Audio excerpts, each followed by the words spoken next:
Bien, bienvenidos. Vamos a hablar en esta segunda semana, esta segunda plática, dándole seguimiento a la anterior, sobre nuestra materia optativa, biología celular y bioquímica. Y en esta ocasión, pues vamos a tratar temas que tienen que ser abordados desde el punto de vista metabólico. Estas vías metabólicas que se llevan a cabo en el citoplasma.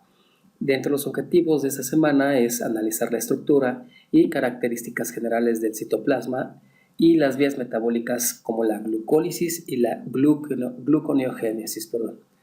En esta ocasión vamos a abordar estas dos rutas metabólicas. Sin embargo, hay más. Esas las veremos más adelante, pero de acuerdo a los objetivos que nos marcan, pues bueno, abordaremos estas dos. Y no solo eso, sino integrar el conocimiento de los procesos biológicos moleculares en la estructura y función de las células, tejidos y el organismo. Es decir, la relación que existe de acuerdo al estado fisiológico y esos mecanismos homeostáticos precisamente para mantener un funcionamiento adecuado del organismo. Y es lo que vamos a abordar entonces en esta semana. Bien, uno de los objetivos que nos están marcando también es hablar sobre la estructura y características generales del citoplasma. Para eso me tomé la libertad de mostrarles esta imagen que ustedes lo pueden ver o la pueden visualizar en Silverton, en Fisiología Humana, la octava edición. Ahí la pueden ustedes consultar. Yo la muestro porque realmente es muy didáctica con respecto a esta estructura y característica general del citoplasma. Nosotros podemos diferenciar tres puntos importantes, tres estructuras muy importantes que componen a la célula, como la membrana celular que estoy señalando, ¿sí? De manera esquemática aquí nos lo muestra la imagen, el núcleo y el citoplasma como tal, ¿sí? La parte líquida que tiene nuestra célula de manera interna. Y el citoplasma, a su vez, como he mencionado, va a tener diferentes componentes. Cabe mencionar que todos esos sí interactúan entre sí, pero para su estudio lo vamos a diferenciar en citosol, que es la porción líquida del citoplasma, orgánulos membranosos, como las mitocondrias, retículo endoplásmico, aparato de Golgi, lisosomas y peroxisomas, ¿sí? Son orgánulos intracelulares embebidos, por decirlo así, en el citoplasma, pero la característica es que precisamente tienen una membrana que los separan y precisamente pues eso le da ciertas funciones características a cada uno de esos orgánulos. Tenemos inclusiones como gotitas lipídicas y gránulos de glucógeno, que lo vamos a mencionar, este glucógeno, y ribosomas, que precisamente carecen de estas membranas y están en comunicación directa con el citoplasma. Y también existen proteínas. Estas proteínas, ya lo mencionamos en la clase anterior, funcionan o tienen una función de citoesqueleto para darle esa protección a la célula, incluso esa flexibilidad, fortaleza para que soporte algunas presiones hacia todo lo que tiene que ver con alrededor la membrana celular, centriolos, cilios, algunos flagelos, que tiene que ver con el movimiento y con el desplazamiento de nuestra célula. Bien, está localizado el citoplasma entre la membrana celular y la membrana nuclear, ¿de acuerdo? Ese sería como el espacio o la forma en que nosotros podríamos diferenciar, aparte de lo que ya se mencionó, para poder ubicar, mejor dicho, al citoplasma. Es un sistema coloidal heterogéneo, es decir, no es homogéneo. Sabemos que la mayor cantidad de la composición del citoplasma es agua, pero el que está muy próximo a la membrana celular es más coloide, es una fase gel, un poquito más espeso para poderme dar a entender en ese aspecto, y un poquito más líquido en lo que es la parte media y hacia el núcleo. Dentro del citoplasma, en toda esa parte que estoy mencionando, existen diferentes situaciones que nos van a llevar a funciones metabólicas, donde podríamos apreciar o se van a llevar a cabo degradaciones y síntesis, o sea, todas esas funciones metabólicas de catabolismo y anabolismo que vamos a abordar precisamente en un momento más. ¿De acuerdo? Dos que ya mencionamos, una ruta que es la glucólisis y otra la gluconeogénesis. Tiene que ver con la forma y el movimiento, o sea, le da plasticidad a la célula. Va a depender precisamente de cada célula, en mayor o en menor proporción, tener esta característica de forma y movimiento, como pueden ver ustedes en el video, en la imagen, ¿no? Va a depender de cada célula. Por ejemplo, si hablamos de células del sistema inmunológico, pues bueno, va a ser más evidente esta situación. Y permite la comunicación entre los organelos, o sea, también hay una intercomunicación entre estos organelos que mencioné para llevar a cabo todas estas funciones que vamos a abordar. Ahora, hablando específicamente entonces ya de la glucólisis y la gluconeogénesis, como términos como tal, la glucólisis se refiere a la vía principal del metabolismo de la glucosa, con un objetivo, como vemos en la imagen, obtener energía, adenosintrifosfato, estas monedas energéticas que vamos a utilizar para el metabolismo y las funciones corporales, ATP. Y la gluconeogénesis también tiene este objetivo en común, la producción de ATP, solo que es, como dice su nombre, la nueva síntesis de glucosa a partir de precursores que no son carbohidratos. La glucólisis se caracteriza porque se obtiene a partir de carbohidratos, pero no así la gluconeogénesis. Con la gluconeogénesis podemos obtenerla de aminoácidos, de lactato y glicerol, como vamos a mencionar un poquito más adelante. Ahora bien, en esta imagen vamos a ir analizando estas rutas de una manera general y después un poquito más particular para no perdernos en este rompecabezas que realmente involucra otras rutas metabólicas y no solamente también al citoplasma, sino también otros organelos celulares, como vamos a ir viendo, solo que para su estudio lo hacemos de esta manera, pero al final de cuentas tendremos que unir todas estas piezas de rompecabezas, por decirlo así. Entonces tenemos una célula aquí donde sabemos que la glucosa que estoy señalando pues está fuera de ella, ¿no? A nivel extracelular, y que esta glucosa es una molécula de 6 carbonos. Aquí lo vamos a contar: 1, 2, 3, 4, 5 y 6. De tal manera que en la glucólisis se trata de escindir, de romper esta molécula de 6 carbonos y hacerla más reducida todavía, como hemos venido viendo en este proceso de catabolismo. Entonces la glucólisis nos va a dar de manera práctica y de manera general 3 moléculas, pero ahora de 3 carbonos cada uno, como podemos ver aquí en la imagen, ¿sí? Y esta molécula la conocemos con el nombre de piruvato. Este piruvato pues son 2 moléculas, es una y son 2 de 3 carbonos cada uno. Perfecto. Aquí ese es un punto primordial y básico, ya que se pueden seguir 2 vías, 2 rutas en este caso. Una donde el piruvato puede ir hacia el interior de la mitocondria, como estoy aquí señalando, que se va al ciclo del ácido cítrico o del ciclo de Krebs, como lo conocemos, y después se va a la fosforilación oxidativa para obtener energía, para obtener ATP. Este proceso lo conocemos como glucólisis aeróbica. Esto lo abordaremos más adelante. Ahorita únicamente nos vamos a abocar a la otra ruta que voy a mencionar a continuación, que es la siguiente que estoy señalando, donde el piruvato va o se sintetiza a lactato. ¿Sí? También es una molécula de 3 carbonos y que aquí no se ocupa oxígeno, ¿sí? De hecho, todo el proceso de glucólisis hasta aquí, hasta donde estoy señalando, donde desde piruvato vamos a obtener lactato, lo conocemos como glucólisis anaeróbica. Y la intención también es obtener ATP, solo que en menor cantidad comparado con la glucólisis aeróbica, que más adelante lo vamos a especificar. Ahora bien, por otro lado, tenemos a la gluconeogénesis, a la nueva formación de glucosa o de nueva glucosa, pero a partir de otros sustratos que son diferentes a los carbohidratos, como los aminoácidos, lactato y glicerol, que vamos a mencionar un poquito más adelante de manera más específica.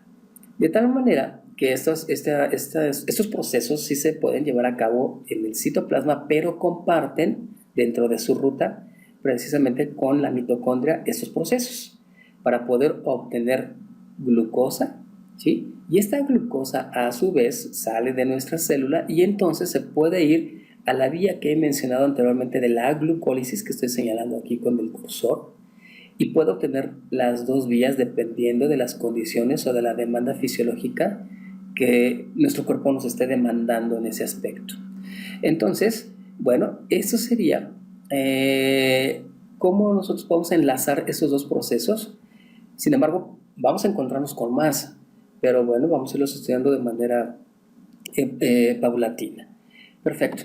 Ahora bien, ¿en qué momento se puede llevar a cabo este proceso? Es decir, ¿en qué momentos fisiológicos esos procesos que estamos viendo se pueden llevar a cabo? Esos procesos metabólicos, bioquímicos. Bien, para eso me voy entonces a remitir a la homeostasis de la glucosa plasmática. Vamos a hacerlo de una manera muy puntual porque esto es muy complejo, pero vamos a hacerlo de la manera más adecuada y puntual para que llegamos a un entendimiento de lo mismo. Entonces, sabemos que de la dieta, de nuestra alimentación, nosotros ingerimos pasar por el sistema digestivo. Esto ya lo abordamos en el video anterior, en la clase anterior. Y entonces, pues bueno, nosotros normalmente tenemos una glucosa plasmática basal.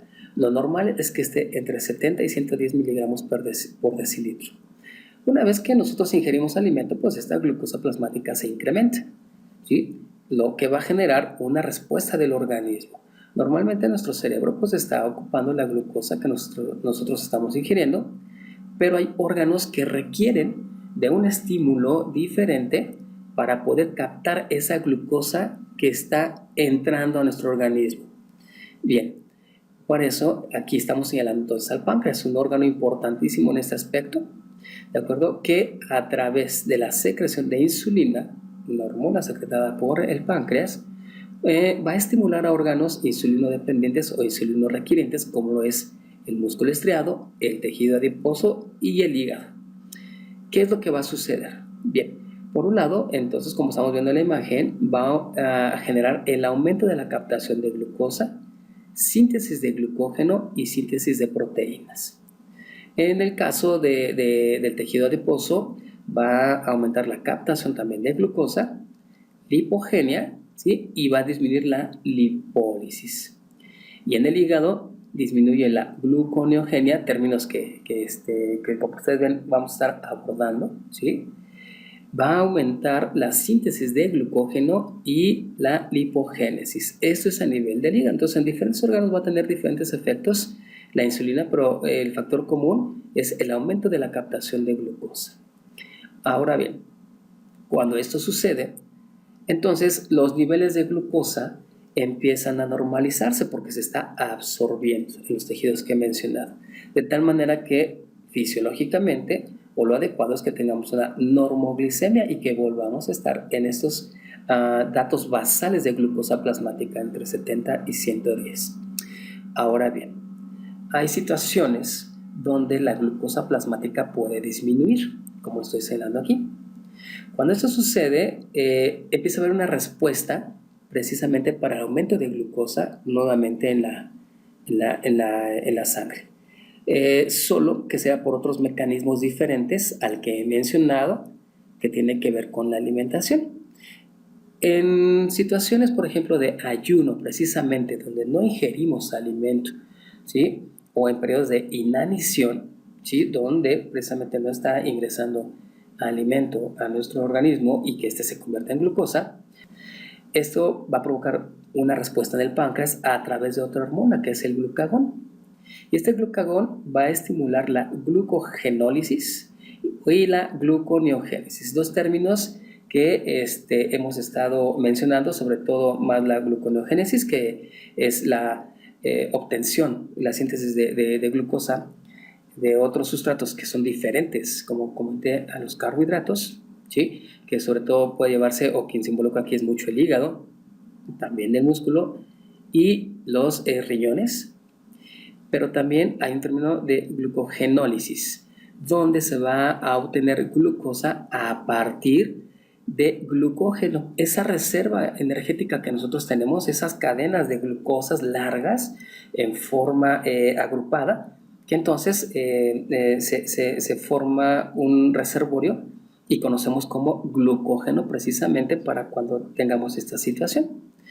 Entonces ahí está muy involucrado el hígado y también el músculo estriado. Esta gluconeogénesis, pues bueno, va a generar aumento o incremento de la glicemia para responder a esta disminución, pero esas reservas se pueden acabar hasta en unos 15 o 20 minutos. Posterior a eso, entonces ya utilizamos la gluconeogénesis que vamos a abordar para la obtención de glucosa. ¿De acuerdo? De hecho, pueden estar trabajando a la par, de acuerdo a las necesidades que tengamos. Pero en general, eso es lo que va a suceder para poder entonces generar un incremento de la glicemia y que nuestros órganos, de los más que necesitan o que resienten esa disminución de la glucosa, es el cerebro. Entonces, pues bueno, de esta manera podemos estar protegiendo al cerebro para que no se quede sin glucosa desde ese punto de vista y no tengamos ningún sufrimiento orgánico. Y pues seguiríamos la misma ruta entonces en un momento dado para evitar una excesiva cantidad de glucosa y tener una normoglicemia, pues entonces continuar con el mecanismo a través de la insulina como había mencionado anteriormente. Bien, ahora vamos a pasar a lo siguiente. Esta es de manera de recordatorio porque involucra al páncreas, como están viendo la imagen.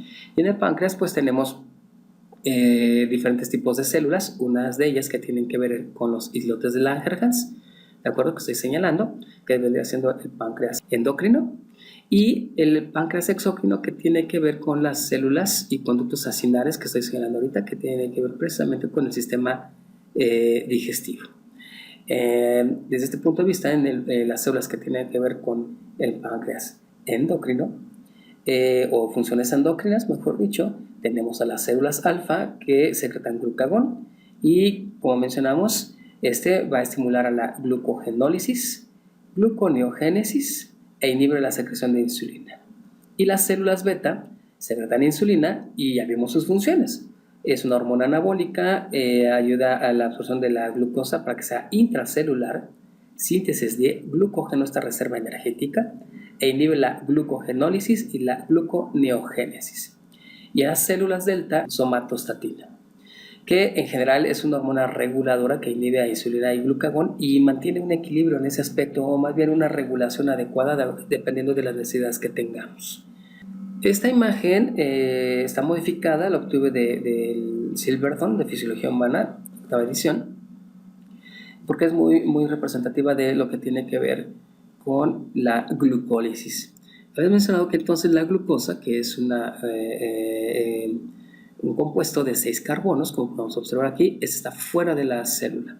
Una vez que ingresa, ya vemos los mecanismos cómo ingresa la glucosa a la célula, bueno, se va a obtener a través enzimáticamente a través de dos enzimas como la hexocinasa y la glucosinasa, glucosa 6-fosfato. Cabe mencionar que la hexocinasa es una enzima que se encuentra más en las células de todo el organismo y la glucosinasa es más característica del hígado, pero tienen la misma función, obtener o fosforilar la glucosa y obtener glucosa 6-fosfato. Como podemos ver aquí en la imagen, está nuestra glucosa con este fosfato ya en su estructura. Esto nos garantiza que la glucosa pues ya no salga de nuestra célula y continúe con su ruta de la glucólisis. Y también cabe mencionar que aquí circulado, pueden ustedes notar la obtención de ADP a través de ATP, es decir, se está consumiendo energía de ATP, obtenemos ADP, necesitamos energía para este proceso. Se obtiene fructosa 6-fosfato y hay otra enzima que se llama fosfofructosinasa para obtener fructosa 1,6-difosfato. Estas enzimas que estoy señalando es importante no las perdamos de vista porque tienen que ver con procesos ya no reversibles. Hay algunas situaciones aquí en la glucólisis, ¿sí?, que sí son reversibles, algunos procesos, pero no todos, como lo son esos que estoy mencionando aquí, donde puede actuar la hexocinasa y la glucosinasa para tener glucosa 6-fosfato. Esa es irreversible, este proceso. y la fosfofructosinasa para obtener fructosa 1,6-difosfato también. Y ahí podemos observar que estamos ocupando también una molécula de ATP y obtenemos adenosin difosfato. Y entonces continuamos con el proceso. Cabe mencionar que algunos autores nos mencionan que en la glucólisis son hasta 10 pasos de manera sistematizada. Aquí nos mencionan o nos muestran 9, pero porque aquí donde estoy señalando ahorita con el cursor, hay otro proceso y entonces ya serían 10 en total. Va a depender del autor que estemos leyendo, pero la idea es nosotros tener conocimiento de todo este proceso. Hasta aquí entonces la idea o la situación de esta ruta metabólica es obtener de una molécula de 6 carbonos 2 moléculas de 3 carbonos, como estamos observando aquí, ¿sí? De tal manera que al llegar aquí al gliceraldehído 3-fosfato ya tendremos 2 moléculas de este compuesto de 3 carbonos cada uno, ¿sí? De hecho aquí nos está señalando el número 2. Ya obtenemos 2 moléculas de 3 carbonos cada uno y seguimos con el proceso. De tal forma que aquí se duplica, ¿sí? Aquí nos está señalando una ruta, pero imaginemos que al lado está otra a su vez generándose. De tal forma que aquí al obtener 1,3-difosfoglicerato estamos utilizando NAD, ¿sí? Un NAD oxidado y el cual se va a reducir para obtener un NAD reducido, ¿sí? Nicotinamina adenil dinucleótido, ¿de acuerdo? No lo perdamos de vista, por favor. Y continuamos en ese proceso para obtener 3 fosfoglicerato y ahí viene un proceso que es lo contrario de lo anterior, ¿sí? Es decir, aquí estamos utilizando ADP y obtenemos ATP, ¿sí? Estamos obteniendo una moneda energética, una molécula de ATP, ¿de acuerdo? Y que tendremos que considerar que es por duplicado porque se está dando por doble esta situación, ¿de acuerdo? Al inicio habíamos comentado que de ATP íbamos a obtener ADP, pero aquí estamos obteniendo ATP. Y de hecho, esta molécula de ATP, que son 2, que es por duplicado, se utilizan o se reutiliza para llevar este proceso inicial de la glucólisis. Entonces, digamos que aquí estamos quedando parejos, por decirlo así, en la energía o la obtención de energía, ¿de acuerdo? De tal manera que seguimos en el proceso hasta llegar a fosfonolpiruvato y de ahí se obtiene piruvato, o sea, 2 moléculas de piruvato. Esto gracias a la piruvatosinasa, donde también este proceso es irreversible. Entonces tenemos 3 puntos irreversibles que por favor no perdamos de vista, ¿de acuerdo? Y ahí también, ahí de una molécula de ADP obtenemos una de ATP, pero como es por duplicado, entonces tenemos 2 moléculas de ATP. Bien, hasta aquí, como lo comentaba anteriormente, es muy importante porque tenemos 2 moléculas de piruvato y de acuerdo a la ruta que tome, que en este caso es la glucólisis anaeróbica, entonces vamos a ir de piruvato hacia lactato. Entonces ahora, antes de eso, si nosotros tomamos en cuenta que de glucosa, aquí que estoy señalando, llegamos al piruvato, esta fórmula nos está sintetizando lo que está sucediendo. De tal manera que este proceso de glucosa a piruvato estamos obteniendo.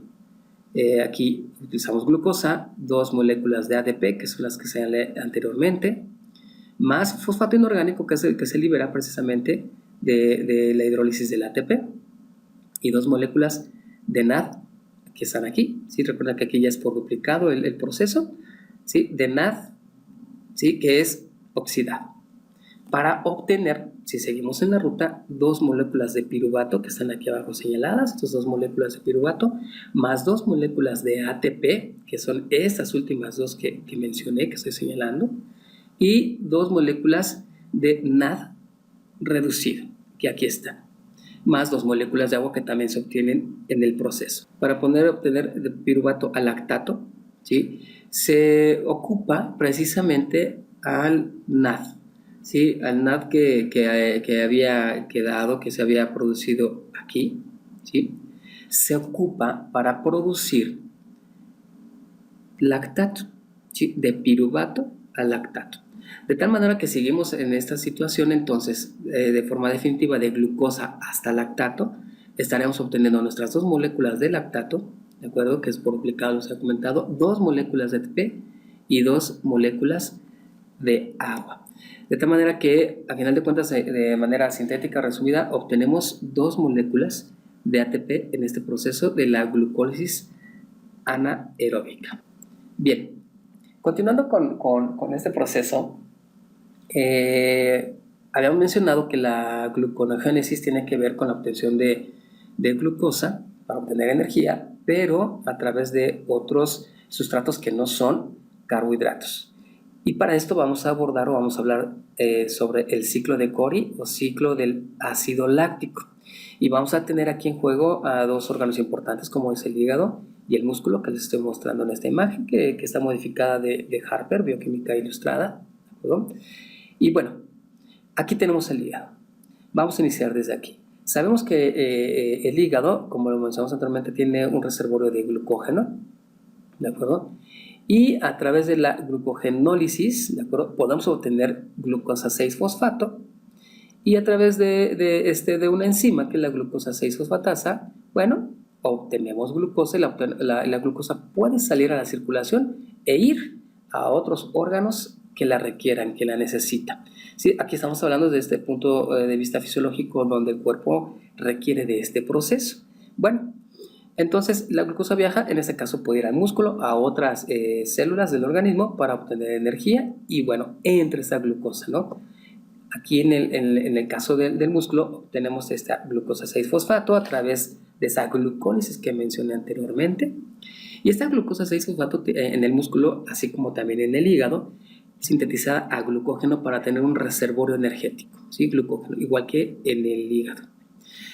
Y cuando se quiera ocupar a través de la glucogenólisis, bueno, entonces obtenemos glucosa 6-fosfato a través del glucógeno. Solo que en el músculo hay una situación. Esta glucosa 6-fosfato por sí sola no difunde fuera de la célula. Y el músculo carece de glucosa 6-fosfato, la que sí tiene el hígado. Entonces, esta glucosa 6-fosfato no sale del músculo y el propio músculo entonces ocupa esta glucosa 6-fosfato para obtener piruvato y posteriormente lactato. Es decir, seguimos en esta línea de la glucólisis anaeróbica, ¿de acuerdo? Esto en condiciones en donde el cuerpo lo está requiriendo, lo está pidiendo. Y entonces de piruvato obtenemos lactato. ¿Cómo puede contribuir, entonces el músculo para que se genere glucosa, ¿sí?, que requiere el organismo? Bueno, entonces son diferentes vías y las vamos a mencionar. Una de ellas precisamente es cuando se produce lactato. Este lactato difunde del músculo y puede ir al hígado, donde el hígado también por procesos bioquímicos puede obtener piruvato nuevamente a través del lactato, ¿sí? Y entonces ya llegamos aquí, ¿no?, a ese punto donde el piruvato es un compuesto de 3 carbonos y ahora necesitamos sintetizar glucosa, o sea, producir glucosa de 2 moléculas de piruvato, porque recuerden que tiene 3 carbonos, entonces necesito 2 piruvatos o 2 moléculas de piruvato de 3 carbonos cada uno para obtener entonces glucosa, que es un compuesto de 6 carbonos. Entonces vamos ahora en sentido contrario a la glucólisis. Sin embargo, la glucólisis no es lo mismo o no es el proceso reversible de la gluconeogénesis. Ahorita lo vamos a ver. Entonces, del piruvato vamos a obtener glucosa 6-fosfato, ¿de acuerdo? Pero ahí se requiere de la mitocondria para ese proceso. De tal forma que entonces, como ya lo mencionó, la glucosa 6-fosfato a través de la glucosa 6-fosfatasa, esta enzima, se obtiene glucosa y sale del hígado. Por otro lado, el mismo piruvato también puede difundir, ¿sí?, llegar al hígado como tal y llevar el mismo proceso que les he mencionado anteriormente. Y en el caso del piruvato también puede, en el músculo, puede haber una transaminación a ese nivel, ¿sí?, y a través de estos grupos amino que obtenemos también de los aminoácidos, podemos obtener alanina, un aminoácido que puede difundir, viajar a través del torrente sanguíneo al hígado Y nuevamente dentro del hígado, ahí en los hepatocitos, a nivel citoplasmático, pero también se ocupa la mitocondria en un proceso de transaminación, obtenemos piruvato, ¿de acuerdo? Y ya seguimos la misma ruta, ¿no? Obtener glucosa 6-fosfato y glucosa a través de la glucosa 6-fosfatasa obtener glucosa. Pero esos grupos amino que quedan libres tienen que tener un proceso que se llama el ciclo de la urea, ¿sí? Para que no genere toxicidad, que más adelante se va a abordar precisamente en el ciclo de la urea, y se llevan las mitocondrias de estos hepatocitos. Entonces también se involucra aquí a la mitocondria. Bien, este ciclo lo conocemos que va de alanina, ¿sí? Que es una transaminación en el hígado, que esta alanina viene del músculo, lo conocemos como ciclo de la glucosa alanina, y que es parte del ciclo en general, del ciclo de Covey o ciclo del ácido láctico. Muy bien, este proceso de glucólisis que va en esta imagen, como va desde arriba hacia abajo, en esta flecha, y la gluconeogénesis en sentido contrario, aunque no implique que sean la misma ruta como tal, hay algunos cambios en la cuestión de la gluconeogénesis para la obtención de glucosa y posteriormente energía. Entonces, podemos ver, por ejemplo, aquí yo les puse en unos asteriscos los puntos importantes que nosotros debemos tomar en cuenta en este proceso de la gluconeogénesis. Entonces, vamos a partir aquí del piruvato, voy a hacer un acercamiento, ¿sí? Nuevamente, ya vimos que aquí estaremos hablando a nivel de la célula del hígado, del hepatocito, por ejemplo, y también se puede llevar a cabo en el riñón. Y entonces tenemos aquí el piruvato. Son 2 moléculas de piruvato. Recuerden ustedes que en la glucólisis, en esta fase de obtener piruvato, ¿sí? Esta es irreversible. Entonces, el organismo, o esta célula, tiene que obtener, ¿sí? Nuevamente, este fosfoenolpiruvato a través de otra ruta metabólica. Para eso, entonces, se utiliza el ciclo del ácido cítrico en la mitocondria, ¿de acuerdo? Y lo que va a suceder es que el piruvato va a sintetizarse, o se va a utilizar, o se va a convertir en oxalato, ¿de acuerdo? Y este oxalato ya puede entonces utilizarse y obtenerse fosfoenolpiruvato. De esta manera, entonces, estaríamos sustituyendo esta fase de la glucólisis con esta fase que utiliza la gluconeogénesis a nivel de la mitocondria, que echa mano de la mitocondria, ¿sí? Y que, bueno, pues se lleva a cabo también en el citoplasma. Y seguimos con la ruta, así como vamos ahorita, ¿de acuerdo? Hasta que nuevamente llegamos al sitio donde la glucólisis es irreversible, ¿sí? Que es aquí, en el paso de la fructosa 6-fosfato a fructosa 1,6-bifosfato. Y entonces aquí, este proceso de la gluconeogénesis genera otra ruta donde se utiliza una enzima, ¿sí? Que sustituye, por decirlo así, a la que se utiliza en la glucólisis, y que en la gluconeogénesis se llama fructosa 1,6-bifosfato. Y seguimos ocupando energía. Vean, la idea precisamente que quiero transmitirles es que para este proceso se utiliza muchísima energía. Utilizamos moléculas de ATP, como estoy señalando aquí, pero también moléculas, ¿sí?, de GTP, de guanosiltrifosfato, o sea, otra moneda energética. Entonces, este proceso es, desde ese punto de vista, muy pesado en la cuestión de la utilización de energía. Cuesta mucho poder llevar a cabo todo este proceso. Y posteriormente, cuando llegamos a la otra fase, ¿sí?, donde la glucólisis es irreversible, ¿sí?, de glucosa a glucosa 6-fosfato, entonces este proceso de gluconeogénesis utiliza otro mecanismo para poder obtener glucosa, y es a través de la glucosa 6-fosfatasa.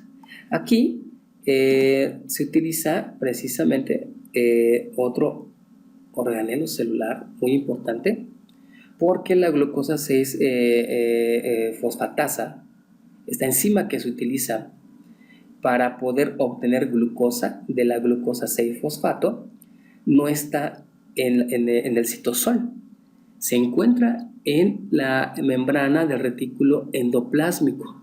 aquí está señalada en un color amarillo, y entonces ya se libera de este fosfato y obtenemos glucosa, y la glucosa sale del retículo endoplásmico en forma de vacuolas y se va a la membrana para que sea liberada a la circulación y obtengamos glucosa. Y esta glucosa, como ya vimos, entonces se ocupa para la gluconeogénesis.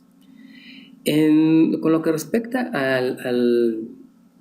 al otro sustrato, que es el glicerol, lo obtenemos de las células adiposas. Aquí están representadas las células adiposas y normalmente almacenan triglicéridos. Esos triglicéridos, por efecto de una enzima lipasa, se obtiene glicerol y se obtienen ácidos grasos. Bien, cabe mencionar que los ácidos grasos libres se van a utilizar a través del ciclo del ácido cítrico o del ciclo de Krebs para obtener energía, y esos ATP se ocupen precisamente para todo este proceso de la gluconeogénesis. Y entonces, ahora bien, el glicerol, ¿sí? Como pueden ver ustedes aquí, pues bueno, llega del tejido adiposo hacia esta célula. En este caso podemos estar hablando del hígado, ¿sí? Y en este patocito, pues bueno, llega a haber otros procesos metabólicos, bioquímicos para la obtención de glicerol 3-fosfato y posteriormente de hidroxiacetona fosfato. De tal manera que una vez que obtenemos nosotros este compuesto de 3 carbonos, precisamente, ¿va? Se ocupan entonces para que se vayan a la ruta del 1,6-bifosfato, fructosa 1,6-bifosfato. Y entonces se integren a esta ruta que he mencionado anteriormente, donde la glucólisis es irreversible, pero que la gluconeogénesis utiliza a la fructosa 1,6-bifosfato para poder llevar a cabo entonces la ruta adecuada para llegar a la obtención de glucosa, ¿sí? Que ya mencioné aquí, y entonces salga esta glucosa y podamos obtener este sustrato para la glucólisis y la obtención de energía. Este proceso, como les comentaba, ocupa mucha energía. De hecho, quedamos en déficit de energía desde ese punto de vista, ¿de acuerdo? Pero este proceso es muy costoso desde ese punto de vista energético. Bien, bueno, pues hasta aquí lo dejamos. Ese sería lo último. Espero haya sido lo más claro posible y puntual. De todas maneras, yo quedaré al pendiente de cualquier situación. Muchas gracias por su atención. Saludos.